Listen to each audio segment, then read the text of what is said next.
আসসালামু আলাইকুম। আশা করি ভালো আছেন। আজকে আপনাদের ছোট্ট একটি জমি দেখাবো ঢাকার মধ্যে। যারা ঢাকা যাত্রাবাড়ী সাইনবোর্ড এরিয়ার মধ্যে ছোট্ট জমি খুঁজতেছেন, যেমন ২ শতাংশ এক জমি, তারা অবশ্যই এই ভিডিওটা ফলো করবেন। আজকে দেখাবো ছোট্ট একটি জমি যেটা আপনার অল্প টাকার মধ্যে কিনতে পারবেন। ঠিক আছে? যারা আপনারা যেকোনো জমি বা ফ্ল্যাট কেনার ইচ্ছুক, অবশ্যই আমাদের চ্যানেলটি সাবস্ক্রাইব করে রাখবেন। ঠিক আছে? বর্তমানে যে জমিটা যাওয়ার আগে যে রাস্তাটা, এটা আপনার প্রায় ১২-১৩ ফিট রাস্তা পাবেন। ঠিক আছে? পাকা করা। কিন্তু এখানে যে জমিতে যাবেন, যে বিল্ডিংটা পিছে জমি, এখানে রাস্তাটা আপনি পাবেন ৪ ফিট থেকে ৫ ফিট হবে রাস্তা। আর এখানে যে রাস্তাটা, এটা কিন্তু আপনার খুবই ভালো রাস্তা। আর এখানে রাস্তাটা কাঁচা কিন্তু চিকন রাস্তা। আপনারা আসবেন, দেখবেন। ঠিক আছে? আর এখানে যে দেখতেছেন জমিটা একটু লম্বা।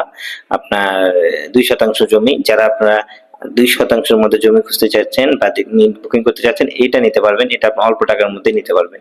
ঠিক আছে? যারা আপনার অল্প টাকার মধ্যে জমি নেওয়ার ইচ্ছুক, দেখতেছেন রাস্তাটা একটু চিকন দেখাচ্ছে। ঠিক আছে? এই রাস্তা দিয়ে আপনার বের হতে হবে, একটাই রাস্তা। আর এখানে যে বিল্ডিং দেখতেছেন, একেবারে বিল্ডিং এর মাঝখানে জমিটা। যারা আপনার অল্প টাকার মধ্যে জমি নেওয়ার ইচ্ছুক, ঠিক আছে, অবশ্যই আমাদের সাথে থাকবেন। আর স্ক্রিনে যে নাম্বার দেখতেছেন, এখানে যোগাযোগ করবেন।